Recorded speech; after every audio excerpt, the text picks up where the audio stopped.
What's up sa inyo mga kapito? Isang mapagpalang araw sa inyong lahat at welcome muli sa ating panibagong vlog dito pa rin sa channel ni Uncle B, ang Uncle Valdo Official.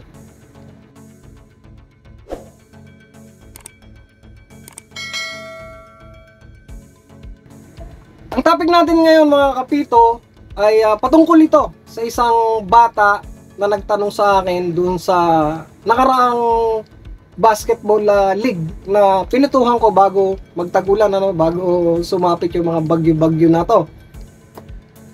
Ang sitwasyon na yun mga kapito ay lumapit sa akin ang batang player at nagtanong sa akin at ito ang tanong niya. Sabi niya, "Ref, kasama ba sa personal foul ko ang technical foul?" Sa pagkakataon na yun mga kapito, nag-isip ako. Sabi ko, ano ang gustong patungkulan ng bata na to? And then, tinanong ko siya. Kasi nga, nagtaka nga ako at nag-isip patungkol doon sa tanong niya. Tinanong ko siya na kung ano ang ibig niyang sabihin. Sabi ng bata, "Ref, kasi pang-apat na itong technical foul na binigay sa akin ng kasama niyong referee. At kung makaka-commit ako ng isang foul pa, ay ma-disqualified na ako sa laro," sabi ng bata. Sabi niya, kaya tinatanong ko, "Ref, kung yung technical foul na binigay sa akin ng kasama mong referee ay kasama ba sa personal foul ko?" Ngayon, sabi ko sa kanya, naiintindihan ko na ang sinasabi mo. Pinatutungkulan niya kasi mga kapito yung tinatawag na 5 fouls. Okay, pag nagkaroon ng 5 fouls ang isang player, of course, madi-disqualified na siya sa laro at hindi na siya makakapaglaro sa loob ng basketball court, hindi ba? Kasi yun ang rules and regulations ng basketball. Naintindihan ko na siya doon. At pinaliwanag ko naman sa kanya, nung nagkaroon ako ng pagkakataon na magkausap kami, pinaliwanag ko sa niya, naintindihan naman niya. At yun mga kapito ang ating topic ngayon. O, liliwanagin natin yung sinabi ng bata, yung tanong ng bata, liliwanagin natin dito sa vlog na to. Kasi mga kapito, doon ko lang yun narinig sa bata na yun. Sabi ko, may mga tanong pa lang ganun na nangyayari. Kung naitanong ng bata na yun, kasi bago pa lang naglalaro yung bata ng basketball nasa midget division pa lang Ibig sabihin, nasa pasimula pa lang na paglalaro ng basketball ang ginagawa niya. Ibig sabihin, maraming mga players na hindi talaga naiintindihan yung tinatawag na tamang mga terminology, yung mga tamang rules na nakapaloob sa FIBA, hindi talaga nila lubusang naiintindihan. At ganun din yung mga bagong coaches, of course, na para maliwanagan ang viewers natin dito, mga bagong coaches, mga bagong players, at syempre yung mga bagong kapito natin, yung mga bagong arbitero na ngayon palang tumatawag at tumatakbo sa liga ng mga basketball na yan. So liliwanagin natin na itatama natin yung katanungan na yon. Okay? For the meantime, sagutin muna natin yung tanong ng bata. Kasi naintindihan ko naman yung tanong na niya, naliwanagan ako dun sa tanong niya. At itatama natin yung tanong niya sa katapusan ng video na to. Ngayon mga kapito, ang pinatutungkulan ng bata ay doon sa 5 fouls na pwede niyang makumit, hindi ba? At ma-disqualified siya sa laro. Yun ang talagang pinopoint niya. Ngayon, para sagutin natin yung katanungan o yung tinanong na bata, merong 4 na involved na article tayong tatalakayin dito. Ang unang article ay ang tinatawag na personal foul. So, tatalakayin natin at liliwanagin natin ang personal foul sa ilalim ng article number 34. Ang pangalawang article na involved dito ay ang article number 36, which is ang technical foul. Ang pangatlong article ay ang tinatawag na 5 fouls by a player sa ilalim ng article number 40 doon sa general provision. And then yung pang-apat na article na involved dito ay nasa article number 32 ang fouls, ang definition ng fouls. Okay? So, ibig sabihin, yung 4 na article na yan, aalamin natin ang principle, okay, para masagot natin yung tanong ng bata na yon. Okay, mga kapito? Ngayon, sisimulan natin sa pagtalakay ng tinatawag ng article number 34, personal foul. Ano ba ang sinasabi ng OBR, ng Official Basketball Rules? Article number 34, personal foul. Okay? So, sinasabi dyan, mga kapito, eto, a personal foul is a player's illegal contact with an opponent whether the ball is live or dead. So, mga kapito, merong importanteng term dyan na sinabi pagdating sa article number 34, personal foul. Ang personal foul daw ay illegal contact. Okay? Illegal contact, pag sinabi nating illegal contact, yan ay contact foul. Yan ang maliwanag na sinasabi o dinefine ang personal foul sa ilalim ng article number 34. Okay? Ngayon, puntahan naman natin ang article number 36. Ano ang sinasabi ng article number 36 regarding sa technical foul? Okay? Sinasabi, a technical foul is a player non-contact foul. Okay? Of a behavior nature. Okay, so maliwanag yon, mga kapito. Sinasabi sa article number 36 na ang technical foul is a non-contact foul. Okay? So, yan ang tinatawag na behavior, behavioral nature, sabi dun sa rules and regulations.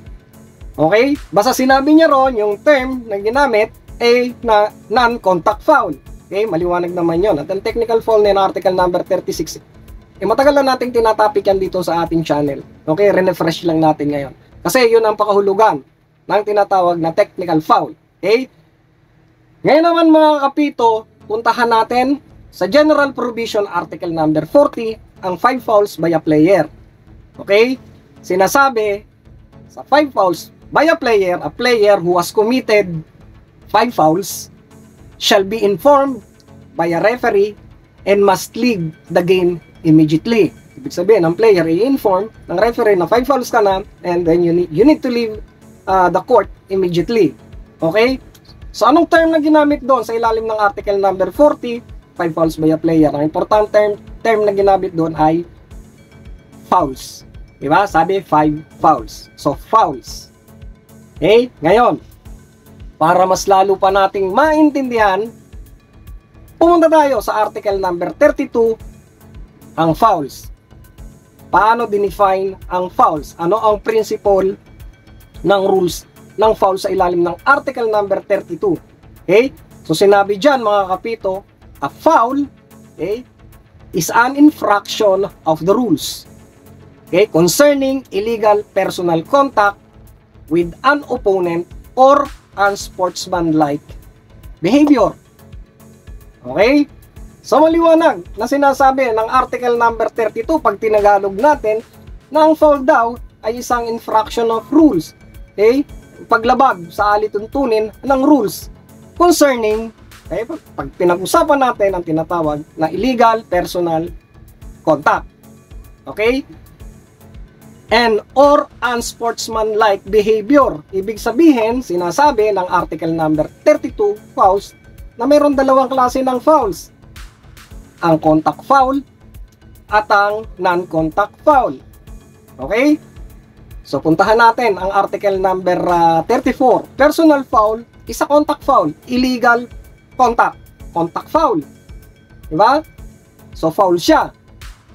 So, kasama siya roon sa article number 40 sa general provision ng 5 fouls by a player kasi fouls nga ang pinag-uusapan. Di ba? Kasama siya. Ngayon, yung technical foul kasama ba sa 5 fouls by a player? Kasama. Kasi sinabi roon, and or unsportsmanlike behavior, which is non-contact foul. Di ba, mga kapito? So, maliwanag. Okay? Kasi 5 fouls. Paano dinefine ng fouls? Non-contact and non-contact foul. So, ibig sabihin, ang personal foul at ang technical foul ay kasama sa 5 fouls by a player. Ay, mga kapito, so maliwanag yon.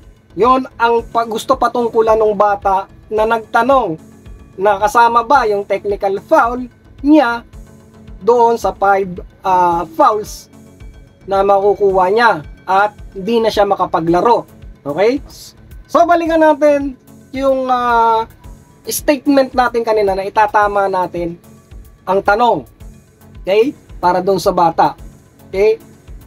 Ang susunod, mga kids, mga kabataan, kapag nagtanong kayo sa referee, ang tanong, kasama ba ang technical foul sa 5 fouls ko? Okay? As a player, kasama ba ang technical foul? Okay? Yun ang tamang tanong.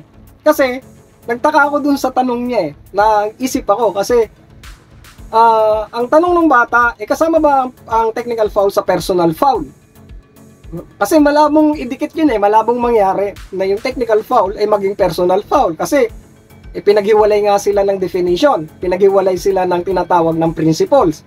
Contact foul, ang personal foul, non-contact foul, ang technical foul. Kaya malabong maisama ang technical foul doon sa personal foul.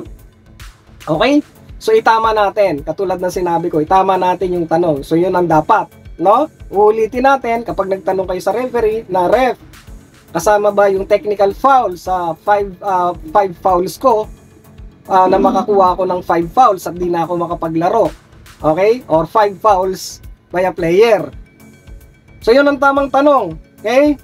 So naliwanagan na lahat ng mga players, kasi marami rin tayong mga taga-suporta, mayroon din mga players, mga bagong players na nanonood dito sa atin na channel. So naliwanagan na kayo ngayon, And then syempre yung mga baguhang coach, i-guide natin yung mga bata na yung tamang pagkasalaysay ng mga rules and regulations sa loob ng basketball court.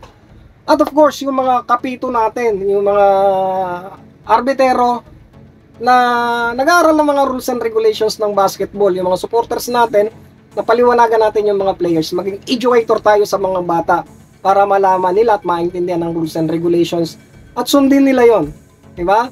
Para mas maging kaaya-aya at maging maayos ang takbo ng larong basketball sa mga susunod na henerasyon.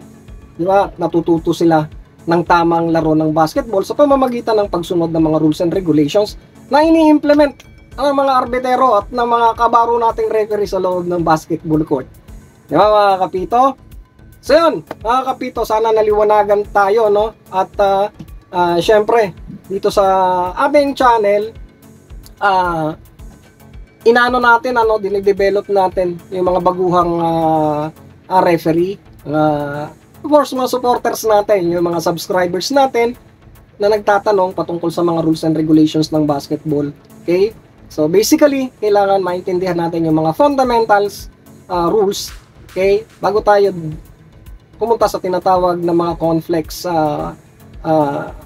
mga rules, kailangan dala-dala natin ng basic, intindihin muna natin ng basic para mas maintindihan pa natin yung mga malalalim na mga rules and regulations, para maintindihan natin yung tinatawag na mga konsepto, yung mga point of views ng rules kapag alam natin ng basic. Okay mga kapito, so yan ang ating video sa ngayon, yung ating mixing video, at karoon tayo ng pagkakataong mag-video uli at naging busy lang tayo before. Bago ako magtapos mga kapito, sa lahat ng mga followers natin, subscribers natin, may gusto lang akong i-shoutout, special shoutout sa lahat ng CBRAP officers ng Pulilio, Quezon. Okay, so shoutout kay referee Tata Gabatino, referee Ian Fortunado, referee Brian Surco, referee Heidi Salbosa, referee Ian Atendido, at of course, sa referee chairman ng Pulilio CBRAP chapter, yung CBRAP Pulilio Quezon chapter, referee Aldo Sarmiento. Shoutout sa lahat sa inyo dyan sa CBRAP Pulilio Quezon, And then special shoutout din kay referee Jericho Navarrete ng Australia. Shoutout sir. Shoutout sa iyo referee James Yang ng Australia pa rin. Shoutout sa iyo sir. Salamat sa suporta. At syempre shoutout din kay referee Eric Barrios ng Australia din. Shoutout sir. Salamat sa patuloy na pagsuporta dito sa aking YouTube channel. And then of course, shoutout kay referee Jamil Mabanto Abdullah ng Brunei. So ayan mga kapito, salamat sa ating mga viewers na patuloy na sumusuporta dito sa ating channel, at kayo ang reason kung bakit ako nagtutuloy-tuloy at nagbibigay ng mga tinatawag na mga knowledge. Sinishare ko yung mga kaalaman patungkol sa mga rules and regulations ng basketball. Ay mga kapito, so yun, dito ko natatapusin ang ating video, at stay lang kayo dyan. Magkita-kita ulit tayo sa susunod na vlog. Walang iwanan. God bless us all. Peace out.